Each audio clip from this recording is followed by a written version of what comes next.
kelihatan? Nggak terlihat, Dok.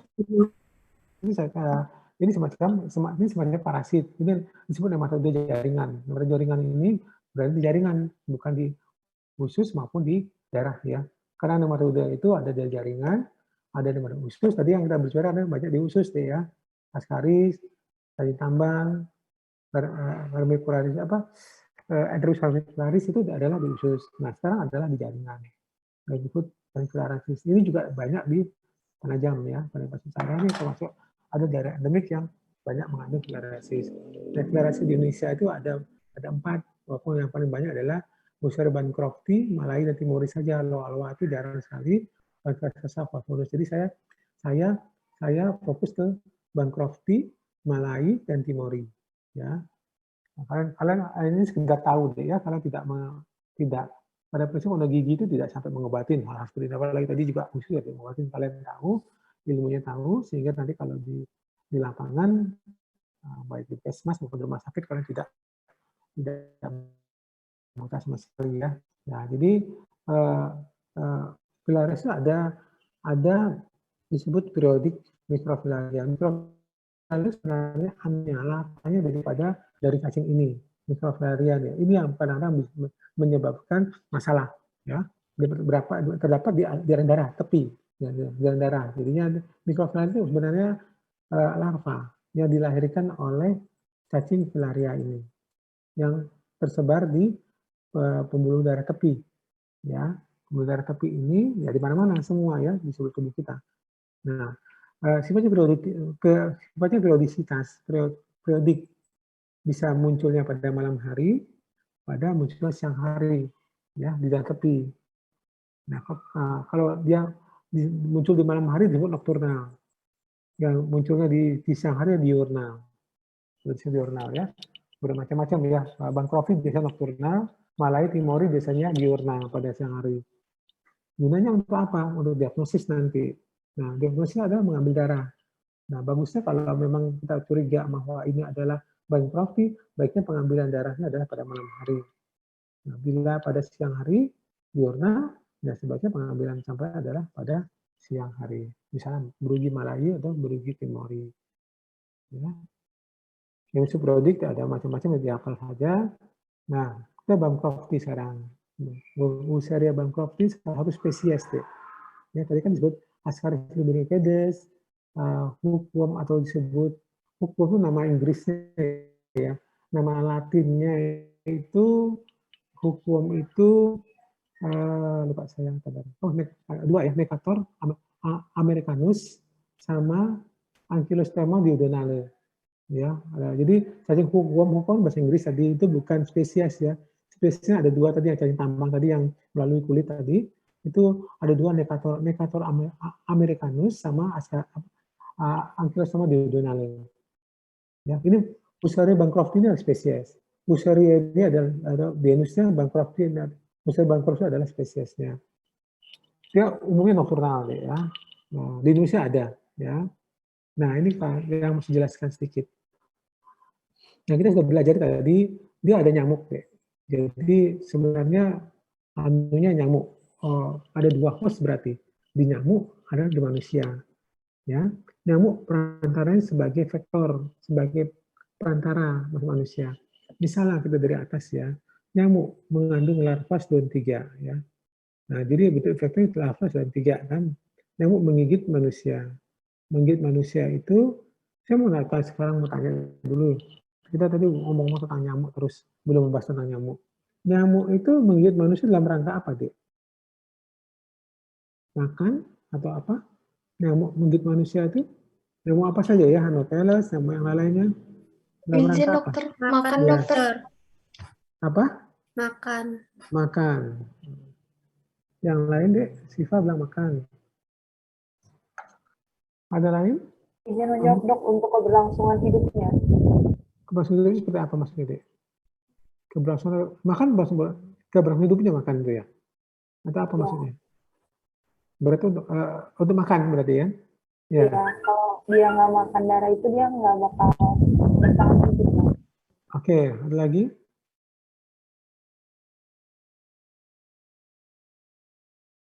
Ayo. Ya,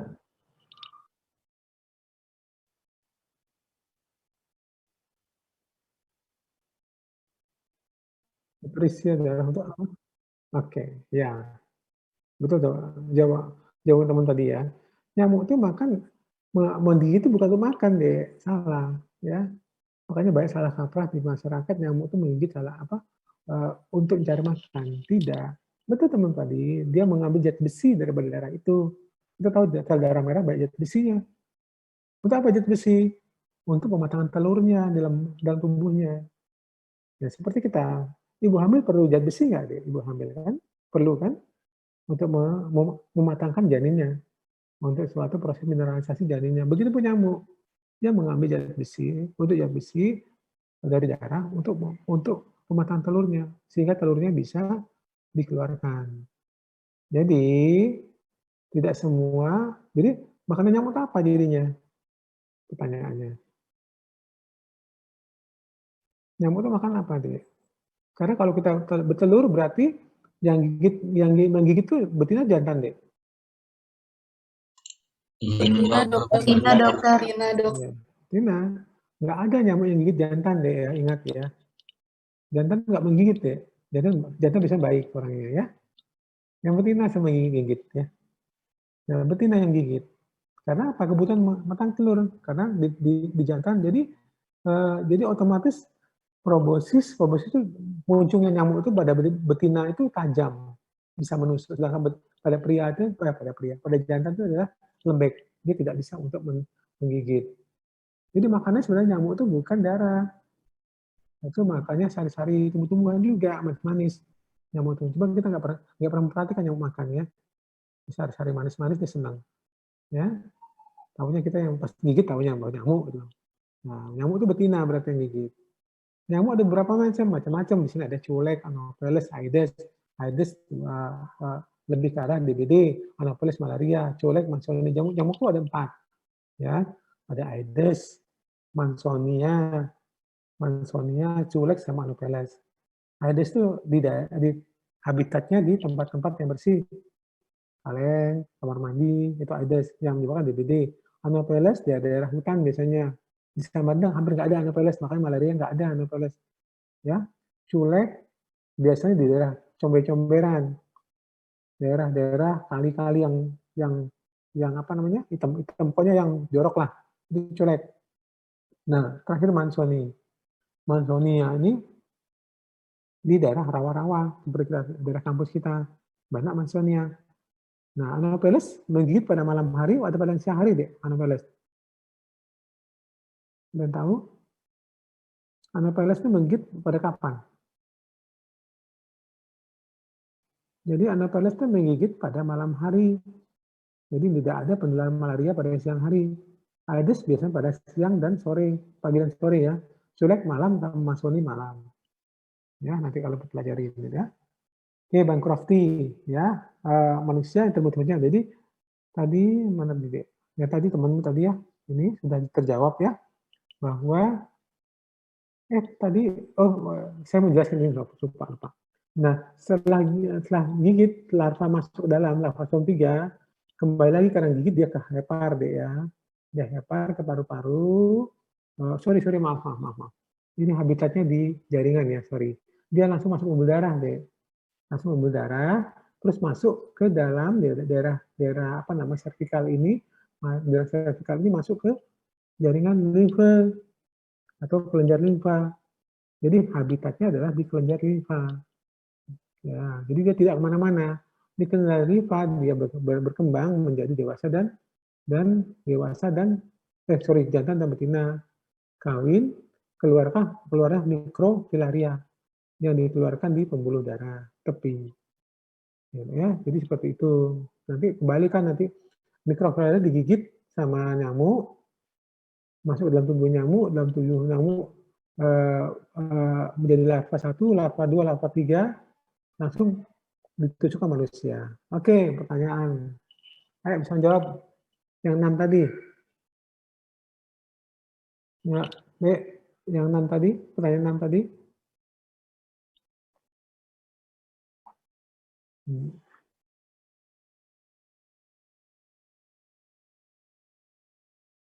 Kok diam? Izin menjawab, Dok. Ya, Mungkin entry-nya ini sama seperti tadi, tetap di kulit, Dok, karena lewat nyamuk perantaranya, Dok. Jadi nyamuk menggigit di kulit, Dok. oke. Entry, terus apa lagi? Mungkin X-nya juga sama dok di kulit. Oke, ya, siap. Lanjut. Empat Izin lagi. menjawab, dok. Ya, Mungkin intermediate-nya ini nyamuk, dok. Dan definitif host-nya itu manusia, dok. oke, ya. Bagus ya. Kebalik tadi dengan malaria ya. Dari malaria ada manusia intermediate, nyamuk adalah definitive host. Nah, ini kebalik. Nyamuk menjadi intermediate, manusia menjadi definitive. Terus ada lagi, satu lagi, habitat. Mohon izin menjawab dok. Ya, Habitatnya itu di peredaran limfa manusia dok. selain jaring limfa maupun jaring limfa. Oke ya. Ya, selesai sudah. Oke, kita lanjut ya. Ya, sama semua ya. Yang Bancrofti, Berugii Malai, Berugii itu sama ya. Dari tepi sampai sama semua. Ini bentuk cacingnya deh. Ya, ini sampai berapa senti ya. Kelihatan kita nggak mempelajari kalau di kedokteran mempelajari memperoleh ya morfologinya dipelajari ya, tapi ini tidak usah. Ya, Berugii Malai sama, tapi dia anusnya masoni ininya nocturnal sepertinya ya, bentar ya. Nocturnal dia, diurnal ya, pada siang hari. Hampir sama, Timori sama Timori sama Malai. Oke, kurang lebih. Oke, ya kita masuk ke sini deh. Ini yang penting. Ya klinisnya. Oke, kira-kira kita tahu dia habitatnya dari kelenjar limfa maupun jaring limfa. Saya menanya, fungsi dari kelenjar limfa dan jaring limfa itu apa, Dek? Biar kita bisa masuk ke dalam gejala klinisnya. Apa fungsinya? Dalam tubuh manusia, kelenjar limfa, jaring limfa itu untuk apa sih?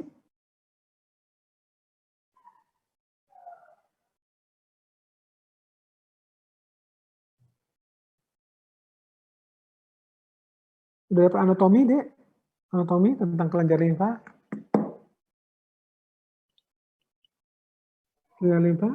Izin menjawab, cairan getah bening, dok. Cairan getah bening. Untuk apa cairan getah bening, Dek? Untuk menyaring cairannya, memfilter. Oke, terus apa lagi? Fungsinya apa lagi selain ya bening? Getah bening itu biasa berhubungan sama ya, gimana? Untuk imun tubuh, dokter. Imun tubuh, ya. Terus apa lagi? Yang berhubungan sama kita penyakit ini apa kira-kira? Mohon izin menjawab, dokter. Mungkin melawan zat asing, dokter, yang masuk seperti virus atau bakteri, dokter. Oke, ada lagi yang berhubungan sama ini kita, berhubungan sama topik kita hari ini, elephantiasis ya istilahnya ya, kaki gajah. Kenapa kok bisa besar gitu kakinya? Ya. Kenapa kok bisa besar? Kenapa kok bisa gini? Apa penyebabnya, Dek?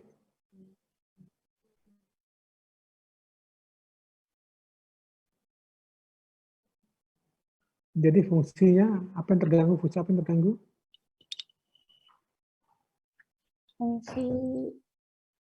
Fungsi kelenjar getah beningnya, dok. Getah bening itu lebih ke arah imun ya, menurut ya. Jadi lebih ke arah suatu apa ya istilahnya leukosit ya, apa namanya semacam apa lupa saya istilahnya itu ada istilahnya tentara imun kita lah, posisi di sana, makanya cepat sekali membengkak pada saat ada infeksi. Makanya tempatnya di ingual ya, di lipatan paha, lipatan lengan, atau kadang-kadang di daerah telinga, belakang telinga. Yang penting adalah makanya kalau kita ada infeksi di lipatan paha itu seperti ada yang mengganjal. Nah itu kelenjar getah bening gitu. Dia besar. Nah tapi kenapa kok bisa sebesar gini? Tadi bukan menyaring tadi ya, kelenjar itu menyaring, betul menyaring deh. Nah, kok bisa besar gini kenapa? Mohon izin dokter. Ya, Karena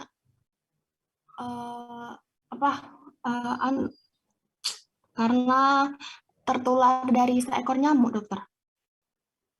kenapa tertularnya? Dek? Oke. Karena dia menghisap darah, terus mengandung cacing filaria, dokter. Oke, ada lagi yang bisa bantu? Izin menjawab dokter. Ya. Mungkin karena ada pembengkakan di saluran limfanya itu dokter, karena ada cacingnya, jadinya dia membesar. Oke, ada sedikit menyerempet gini.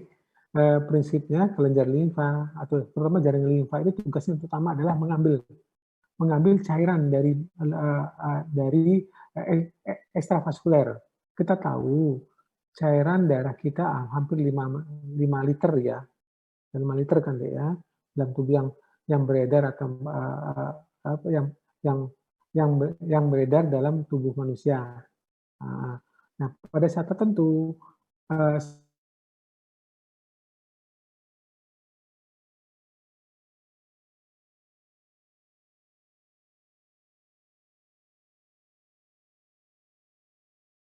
suatu saat akan keluar cairan darah itu ke daerah sekitarnya yang disebut ekstravaskuler istilahnya. Ekstravaskuler itu kan itu jaringan vaskuler kan pembuluh darah. Ekstra berarti di luar. Gunanya untuk apa, Dek? Mereka keluar. Hampir berapa liter dia sehari harus keluar dari pada pembuluh darah itu. Untuk apa? Cairan darah itu keluar dari pembuluh darah. Untuk apa, Dek? Mohon izin dok, mungkin supaya jaringannya bisa berkembang seperti itu dok, atau jaringannya bisa tetap hidup seperti itu. Itu perlu apa, Dek? Nutrisi dok, oksigen. Nutrisi dapat dari mana? Dari darahnya dok. Ya itu, ya harus keluar karena di mana darah itu banyak mengangkut nutrisi kan, protein, diajar itu, terus dan oksigen, dia harus keluar untuk memberikan ke jaringan sekitarnya. Kalau nggak mati deh, nggak bisa nutrisi atau jaringan cuma ada di dalam sel darah merah misalnya, dalam darah tanpa didistribusikan ke jaringan sekitarnya. Makanya banyak cairan yang keluar dari pembuluh darah ke jaringan sekitarnya. Nah setelah itu dia nggak bisa masuk langsung kan, setelah cairan itu sudah sampai ke jaringan, sudah memberi makan nutrisi sekitarnya, oksigennya, dia harus masuk lagi ke dalam pembuluh darah. Dan dia tidak bisa masuk langsung ke pembuluh darah, tapi melalui jaringan limfa.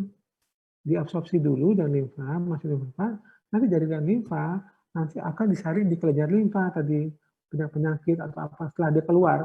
Kan keluar jaringan kan bisa ada bakteri, ada virus, ada apalah, pokoknya yang mengganggu lah. Dia disaringlah di kelenjar limfa.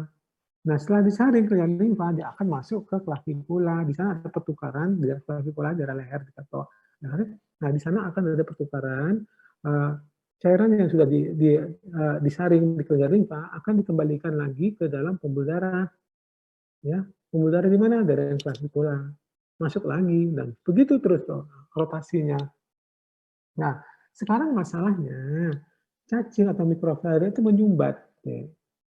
Cairan sudah keluar, tapi nggak bisa terisap oleh kelenjar limfa atau kelenjar limfa karena kelenjar limfanya rusak karena banyak mengandung filaria ini, cacing-cacing ini yang menyumbat. Jadi seolah-olah cairan keluar terus, tapi tidak bisa dikembalikan lagi sehingga membesar seperti ini. Dan prosesnya lama pasti ini tahunan deh. Tapi ibunya memang sepertinya tidak care ya, nama karena orang desa gitu ya, tidak care, dikira hal biasa. Nah ini proses sangat lama. Nah terjadi infeksi, makanya bentuknya seperti kaki gajah, maka disebut elephantiasis. Kan berkali-kali infeksi. Nah, bisa sembuh? Nggak bisa sembuh 100%, ini harus operasi. Ya, kalau sudah seperti ini ya. Nah, jadi beda biologi markoraktin dan mitomorida bedanya biasanya kalau bankrupt yang terutama adalah pada daerah skrotum. Kalau pada pria ya skrotum itu terjadi kliuria. Kliuria itu kencing yang mengeluarkan nanas. Nah itu tidak yang mengenai skrotum, sedangkan Melalia tidak. Saya lupa bankrupt biasanya dia bankrupt bisa ini deh, bisa kalau nggak salah itu saya lupa terbalik atau apa ya, apa Melalia itu bankrupt dia kalau bankrupt kalau nggak salah kanan kiri, kalau Melalia bisa kiri saja atau kanan saja. Nah bankrupt bisa atas dan bawah, ekstremitas atas dan bawah. Melalia adalah cuma ekstremitas bawah saja. Ya itu perbedaannya. Kalau hijab kurang lebih sama. Nah seperti ini bankropti. Nah, skrotumnya membesar ya dari ingualnya seperti ini. Nah malah tidak menyebabkan ini. Nah, dan biasanya bankropti ya yang kanan aja kiri aja ya.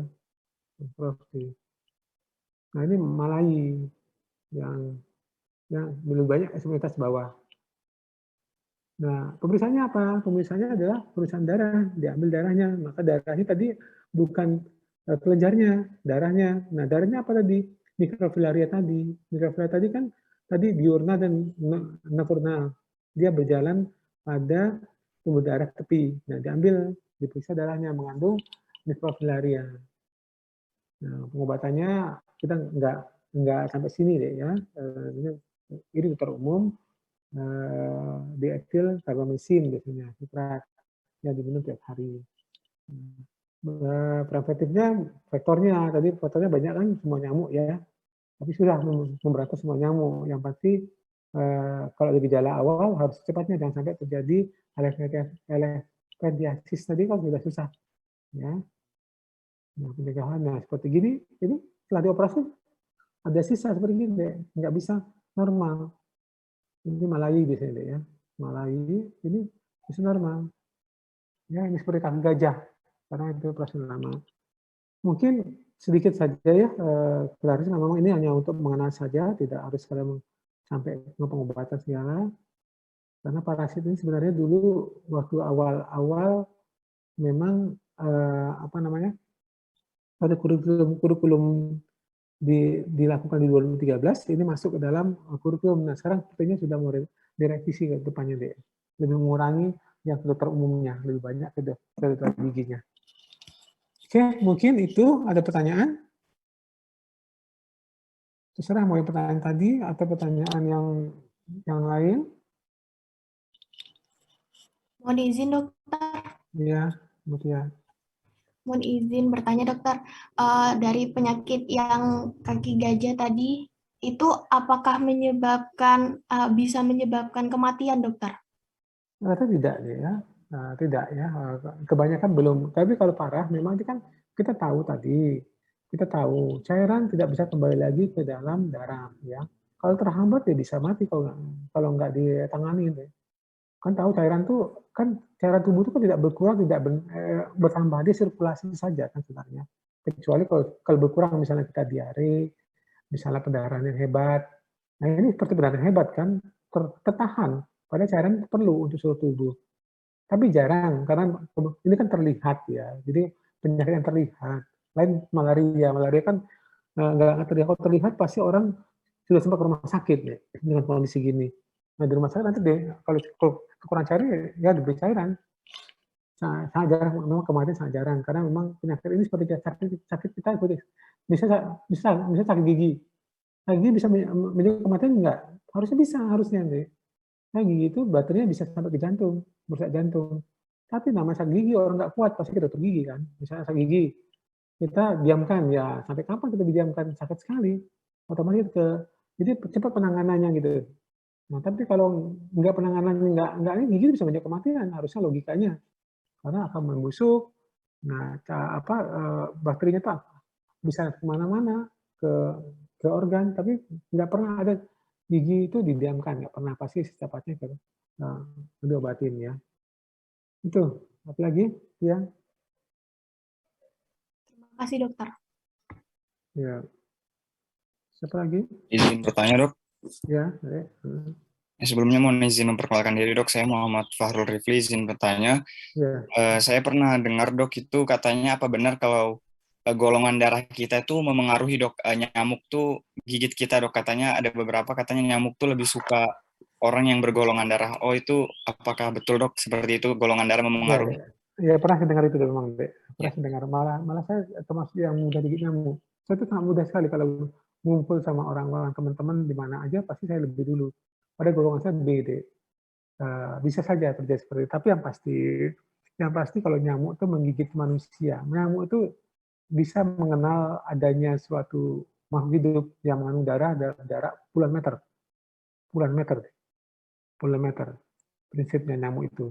Jadi bukan dekat, dia tahu dia akan mengejar makhluk hidup. Jadi nyamuk itu bukan cuma menggigit manusia, menggigit yang punya darah, ya mamalia yang lain yang pasti, ya. Tapi mamalia yang lain kan tidak pernah protes kalau digigit kan, kita aja yang protes.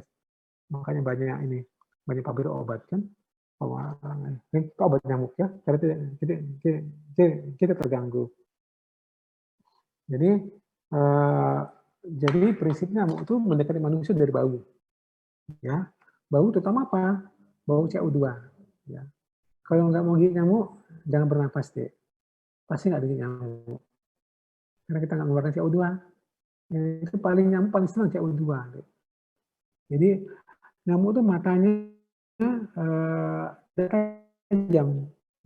Dia mengandalkan antena. Di kepalanya ada antena. Nah antenanya yang sebagai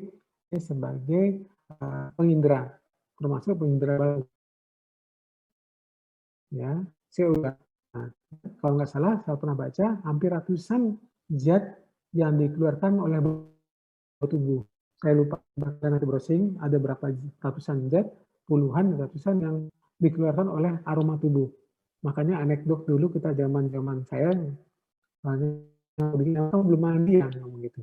Ya benar ternyata deh. Coba kalian mandi, kasih sabun. Kira-kira gigit nyamuk nggak dalam berapa menit? Nggak pernah nyamuk menggigit. Karena memang bau tubuh kita bau sabun, terus bau sabun. Tapi nanti setelah berapa jam, sabunnya sudah mulai hilang, nyamuk sudah mengenal bau tubuh kita akan dikejar oleh nyamuk. Jadi itu prinsipnya, nyamuk itu memang punya khasnya sendiri, dia akan mengejar sesuatu yang dia senang baunya. Nah, kalau golongan darah saya nggak tahu apakah golongan darah tertentu itu mengeluarkan bau yang CO yang khas atau bau tubuh yang lain, itu mungkin arahnya. Karena kalau dia kan nggak tahu golongan kita ada golongan apa. Dan dia tidak memilih-milih. Pilihannya adalah dia betina, dia mematang telurnya, dia ada makhluk hidup, dia akan menghisap. Itu prinsipnya. Nah, tinggal kita, bau tubuh kita seperti apa. Kalau dalam satu teori dikatakan CO2 itu, ya CO2 dan aroma tubuh. Makanya sebenarnya kalau obat nyamuk yang bagus sebenarnya nggak perlu macam-macam. Olisnya tubuh kita dengan pengharum. Nah, nyamuk itu senang yang bergelap-gelap, senang gelap, nggak tahu kenapa gelap, ya lebih ke gelap. Bukan kita yang berkulit gelap sering digigit nyamuk ya, bukan mungkin ya. Nah, kalau juga apakah beda nggak kulit putih gelap? Kalau penelitian aja deh. golongan darah memang saya pernah baca itu memang. Nah, saya hubungkan dengan teori nyamuk itu menyerang manusia atau binatang dengan bau. Nah, makanya di mana di cartel barrier istilahnya, cartel barrier suatu malaria yang Anopheles itu, nah selalu salah satu cartel barrier-nya adalah memelihara sapi depan rumah.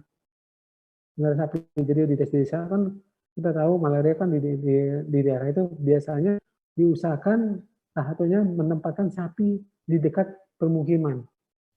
Nah, karena nyamuk itu bisa mengambil darah manusia maupun binatang. Makanya yang digigit adalah sapinya, bukan manusianya. Itu salah satu disebut cartel barrier. Jadi itu pencegahan gigitan nyamuk pada manusia. Ada macam-macam lagi ya.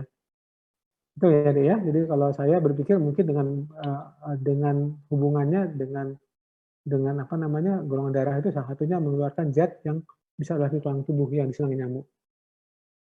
Gitu aja mungkin bisa jawab.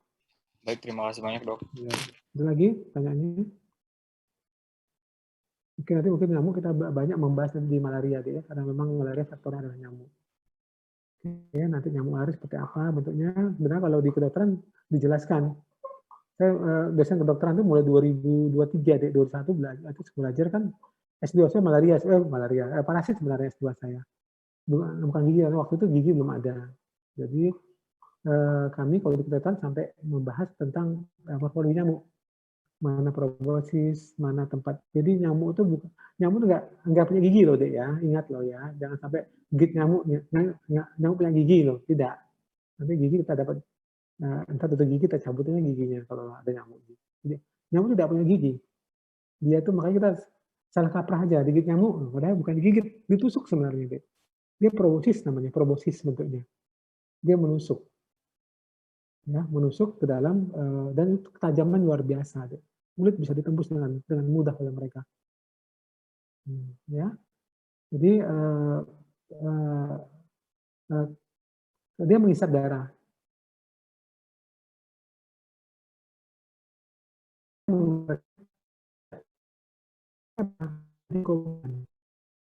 Enak darah kita punya pembekuan darah. Lupa darah kita langsung beku, tapi tidak bisa mengeluarkan yang masuk ke dalam terinfeksi. Kan di air liurnya ludahnya itu yang ada parasit. Malaria maupun tadi filaria. Oke, itu aja ya, karena saya akan berangkat ya, jam 9. Nanti kapan kita ketemu lagi. Nah, kalau itu nanti, apa namanya, yang hari Senin, praktikum, saya membawakan ya, saya karena membawakan praktikum hari Senin, tapi di reschedule ya, karena kebetulan aja Senin itu kita ada apa namanya, disnatalis ya, kedokteran, semua diliburkan dan belajar. Nanti mungkin Mbak Ayu akan cari jadwal di mana kalian kosong, karena cukup panjang ya, itu ada praktikum dan pengantar praktikum. Ya, itu aja, saya pamit. Oke, makasih atas perhatiannya. Assalamualaikum warahmatullahi wabarakatuh. Waalaikumsalam warahmatullahi wabarakatuh. Banyak, Terima kasih banyak, Dokter. Sehat selalu, Dok.